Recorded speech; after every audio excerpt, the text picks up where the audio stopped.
Tunaendelea sasa, ni Wizara ya Kilimo. Namuita Mheshimiwa Enoch Zadok Koola, mbunge wa Vunjo, aweze kuuliza swali lake. Asante sana Mheshimiwa Mwenyekiti, naomba sasa kupata majibu ya serikali ya swali namba 667. Majibu Mheshimiwa Naibu Waziri Kilimo. Asante sana Mheshimiwa Mwenyekiti. Mkoa wa Kilimanjaro ni moja ya mikoa ambayo zao la kahawa linalimwa tangu kabla ya uhuru, ambapo uzalishaji ulifikia tani 25,000 za kahawa safi kwa mwaka.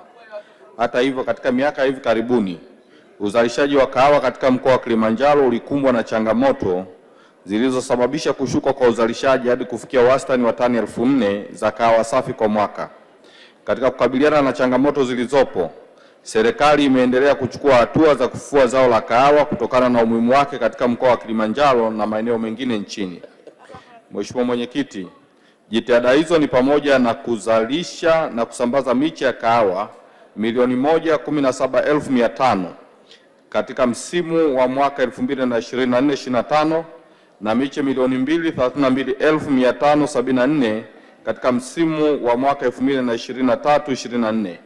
Vilevile jitihada zinaendelea ikiwemo kuzalisha na kusambaza miche bora milioni 2 katika msimu wa kilimo wa mwaka 2026-27. Aidha, serikali imefanya maboresho ya mfumo wa masoko ya kahawa pamoja na mazingira ya kibiashara ili kuimarisha bei kwa mkulima. Maboresho hayo yamewezesha vyama vya ushirika vya msingi katika mkoa wa Kilimanjaro kuingia makubaliano na wanunuzi wa kahawa na kuuza katika masoko maalum kwa maana specialty coffee markets, hususan soko la Japani. Katika jitihada hizo za serikali tayari matokeo chanya yameanza kuonekana, ambapo katika mwaka 2025 kampuni ya Farmers Kilimanjaro Coffee Limited iliuza katika soko la Japani jumla ya kilo 57,600 za kahawa zenye thamani ya dola za Kimarekani 594,402. Mheshimiwa Enoch Zadok Koola, maswali ya nyongeza.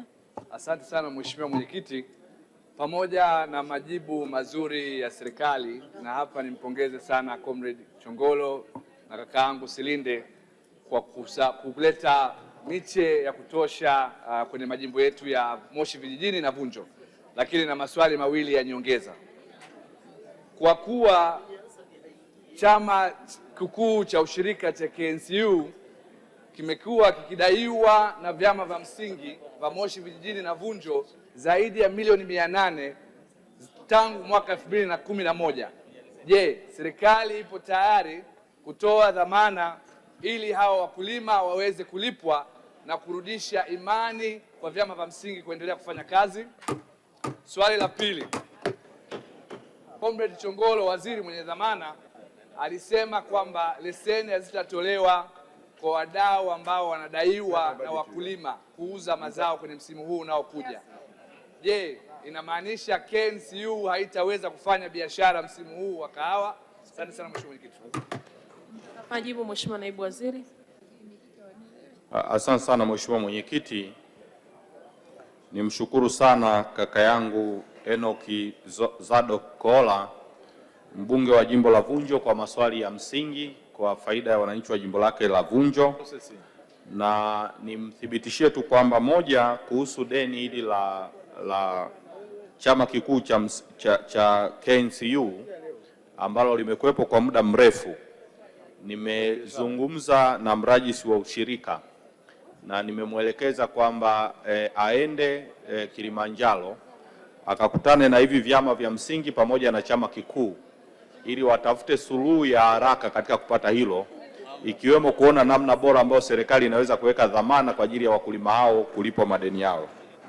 Lakini jambo la pili, kuhusu kutolewa leseni kwa wale wadaiwa, yalikuwa ni maelekezo ya Mheshimiwa Waziri wa Kilimo, lakini kwa kuwa KNCU ni chama kikuu ambacho kinaundwa na vyama vya msingi, vyama vyenyewe ndio vina jukumu la kuamua namna gani wanaweza kutekeleza utaratibu ambao Mheshimiwa Waziri alishautolea maelekezo.